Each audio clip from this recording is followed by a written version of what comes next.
Good afternoon, everybody. So today I am going to be presenting the Continuing Education Provider Approval Process for CAI chapters. My name is Virginia Pierce, and I am the CAMICB Credentialing Associate. So first off, I just wanted to mention that this year is fairly significant. We are celebrating the 25th anniversary. So that's 25 years of commitment to professionalism in the field of community association management. Our company, CAMICB, or previously NBC CAM, was established back in 1995 with a goal of creating a credentialing program anchored by a strong examination and continuing education requirements for professional excellence. You can check out CAMICB Celebration online at camicb.org and our social media, including Facebook, LinkedIn, and YouTube. So stay tuned and check out all of our celebration details and events. So let's go ahead and move into what exactly is the CMCA. The CMCA is a certification requiring candidates to pass a rigorous exam. It's administered by CAMICB, or the Community Association Managers International Certification Board. It's accredited, validated, and must comply with the standards of a certifying body, which in this case are the NCCA and ANSI. We're currently dual accredited, so we have both national and international accreditation. And the CMCA, by comparison, is not a designation obtained by completing a select set of coursework. It's not a CAI designation. And lastly, but most importantly, we're not allowed to single source our continuing education. So because we have achieved accreditation both by the National Commission for Certifying Agencies, NCCA, as well as ISO 17024 international accreditation through the American National Standards Institute, that means to maintain our accreditation, we must continue to demonstrate the quality and relevance of the competency enhancement method by thoroughly reviewing all coursework from every provider. So this means to remain in compliance, we also cannot single source continuing education, meaning we must be able to approve continuing education from a variety of sources. So this is why we have to have continuing education approved from the CAI chapters. The CAMICB approval and the Continuing Education Review Committee. So chapter programs must be CAMICB approved for CMCAs to receive recertification credit. This means applications for continuing education will be received by a committee of subject matter experts, and they will meet once a month. If you're curious about what the current deadline dates are, we have the course submission deadline on our website, camicb.org. Chapters will typically receive a notice of approval for each course or program, and courses are approved for 2 years and then uploaded to our gallery of continuing education. So moving on, I'm sure you're all aware at this point that CAMICB has recently launched a new continuing education website through Open Water. So first, I'm going to go ahead and review how to navigate to that page. First off, you'll want to go to the CAMICB website, and when you hover your cursor over that recertification menu option, you'll see there's an option called CAI Chapter Resources. And then when you click on that page, you'll see that there is a big blue box that says Start Continuing Education Provider Application. And this is a link that's going to take you directly to the new CAMICB Continuing Education webpage. And for easy access, I recommend once you navigate to this webpage to just go ahead and bookmark it for easy access so you don't have to go continually navigate back to this page. So let's go ahead and start the application process. Once you go to that continuing education application, to submit a new application, you'll want to select on the provider application option under that continuing education course providers overview menu selection. And this will take you to, as you can see, the lower screenshot, where you can either view previous submissions or begin a new submission. Now, for our purposes, we are going to review the new submission process. If you have not already created an account on this webpage, the application will prompt you to create an account before you proceed. And since I'm sure all of you have used OpenWater for the CAI Chapter Awards, you'll probably already have an account set up. If you have any questions about your login, please feel free to reach out to us at info@camicb.org or directly to me at vpierce@camicb.org. So let's go ahead and start that application process overview. You'll see here that the online application is broken down into 3 pages of information you'll need to submit for each course. As you can see, the first page is the provider information page, which is the page that we're on right now. The second page is the course information page. And then lastly is the co-presenters page. The first page here will require your basic information, including the course contact and instructor. You'll include here the course contact, course organization name, and location and email address. The contact name and email address will be listed publicly on the continuing education gallery, so you'll want to make sure you're providing the right information for CMCAs to contact on this page. So moving on to the next page, this is where the majority of your information will be listed. You will have several sections to provide all of the information regarding your course for CAMICB to review for approval, which we will cover in this following slide. Don't be overwhelmed. I'm going to go ahead and go through all of these together. And I did want to note that I put an asterisk by the specific sections that are going to be listed publicly on the continuing education gallery. So this is where you're going to want to be mindful that this is going to be public-facing information. So first, we're going to look at the course title. So what is the title of your course or your program? The description of your program. So this is you'll want to include pertinent information for CMCs to know about this course. So what is this course going to cover? Who is presenting? What sort of skills or knowledge will they expect to obtain? And then under that is learner outcomes. So this is not public-facing information. This is for CAMICB to review to determine what CMCAs will gain as a result of this class or program. So will CMCAs gain skills on, say, how to deal with difficult people? Will they learn the newest regulations regarding an important issue, and so forth? So the next item here is course delivery. Is the course going to be in person, live, or on demand?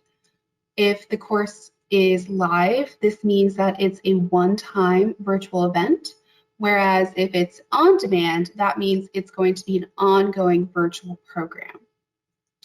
And then next we have course material.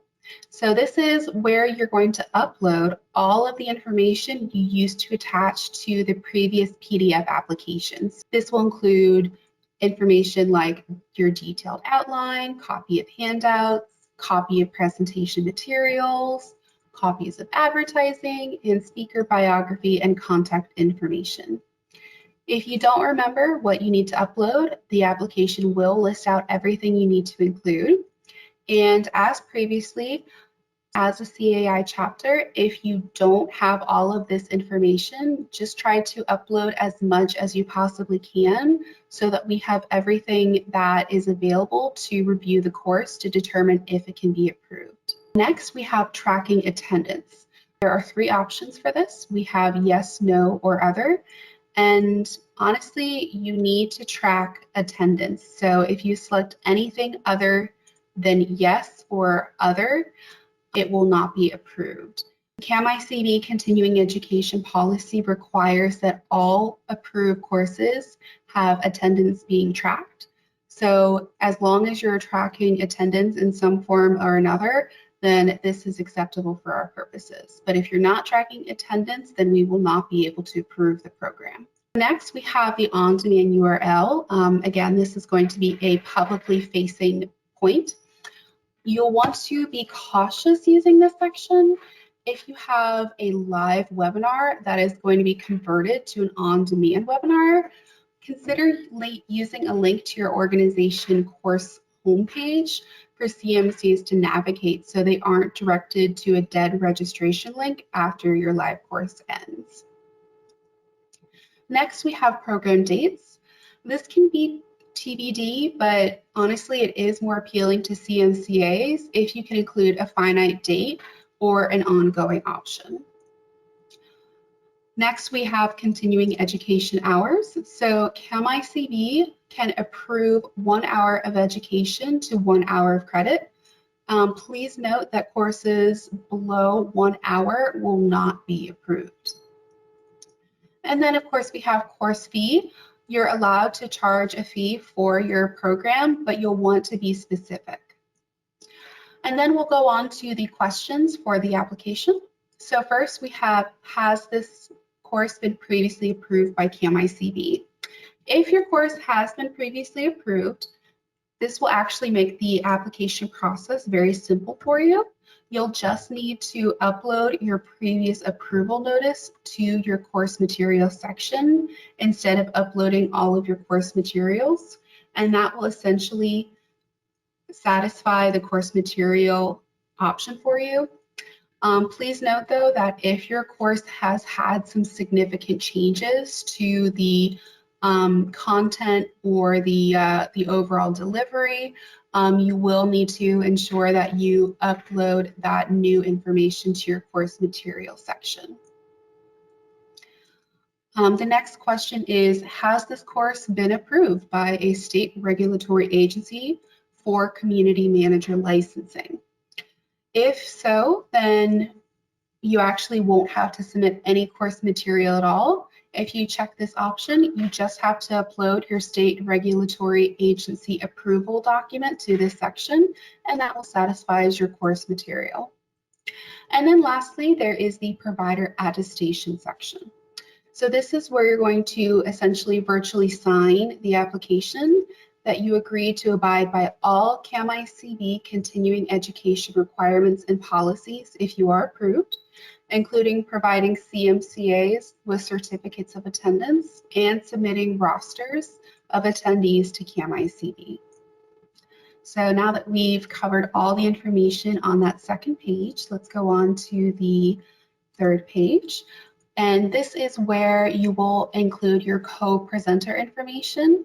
And then once you have included that information, then you will hit save and finalize.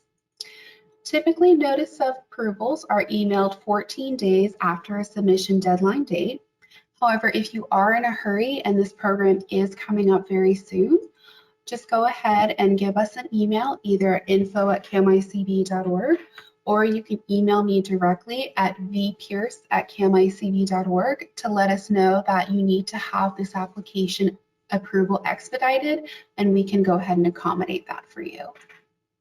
All right, so right now I'm going to go ahead and cover a very commonly asked question, which is, do our conference and expo qualify? The first answer that I typically give to this question is, whose name is going to appear on the certificate of attendance as the continuing education provider? If it's the CAI chapter, then the chapter must apply to CAMICB.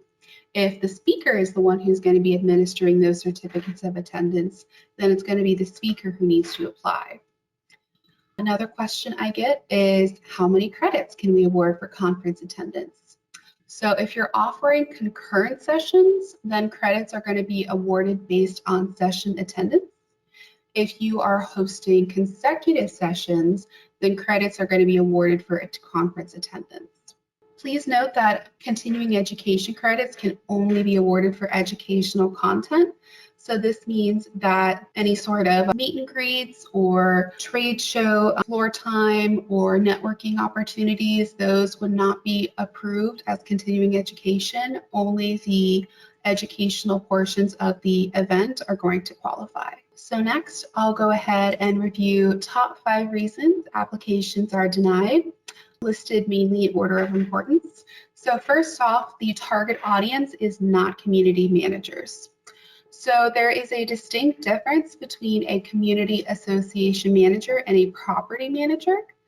If we see the term property manager, this is a big red flag for us that the course provider is not aware of the difference between these two professions.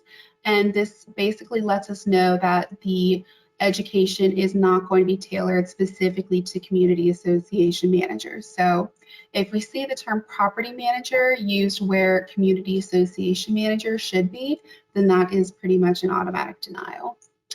Company logos on every slide. Organization logos should not be on pages with educational content. If you do have copyright concerns about your education, that doesn't mean you need to have the logo on every slide. You can just have a copyright sentence at the bottom of the page, and that should suffice for any copyright concerns. Logos and contact information are permitted on contact and intro pages, but we just need to make sure that it's not on any pages that contain educational content. Third, education requested for non-educational programming. As I mentioned before, credit hours are awarded for educational content only. So no happy hours, no dinners, no welcome remarks. It has to be for educational content only. Third, continuing education requested is less than an hour. I mentioned this, I think, previously. So programs must be at least 1 hour of instruction for us to award continuing education.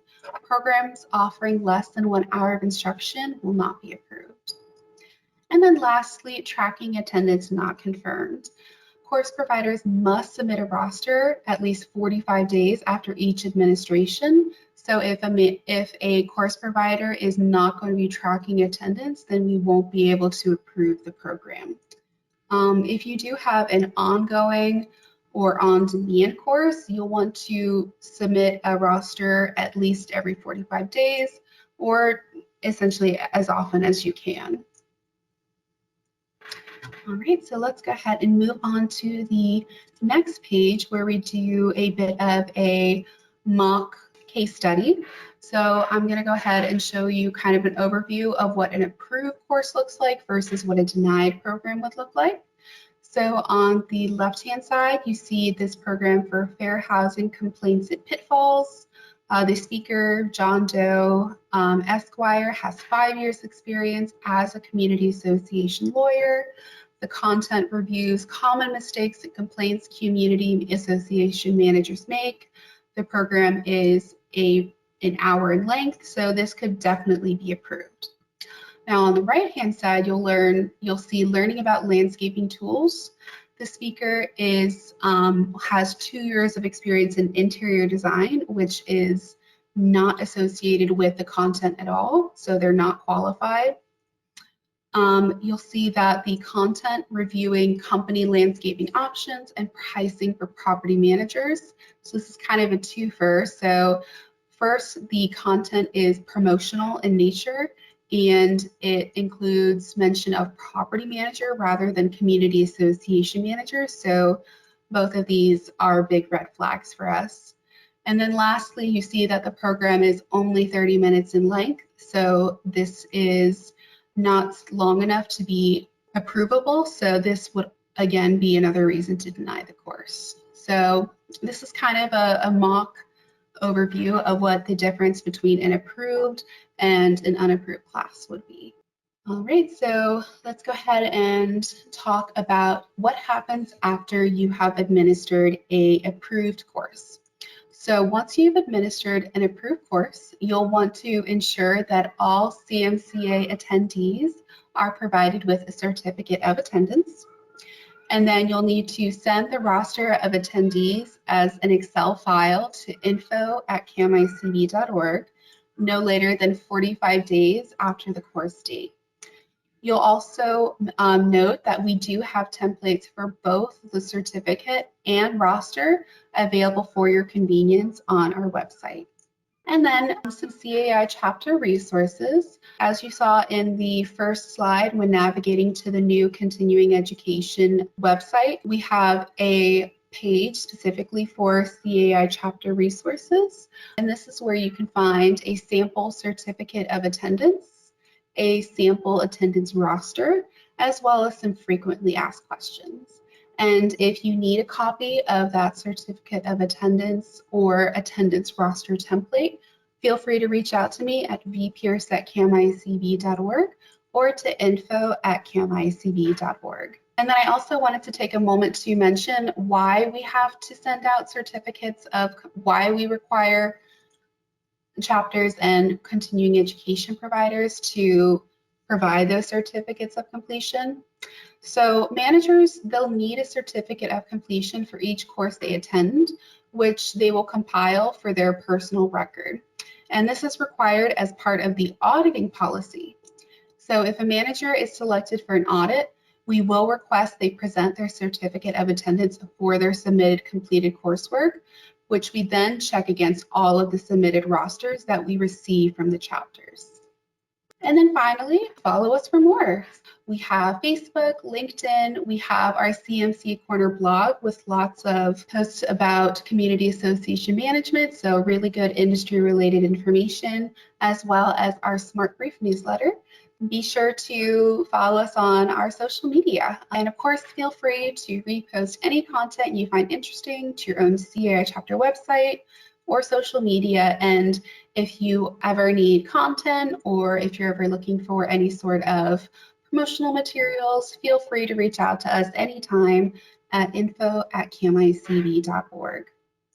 All right, and if you have any questions, email info@camicb.org, or you can reach out to me directly at vpierce@camicb.org. Thank you so much for joining us today.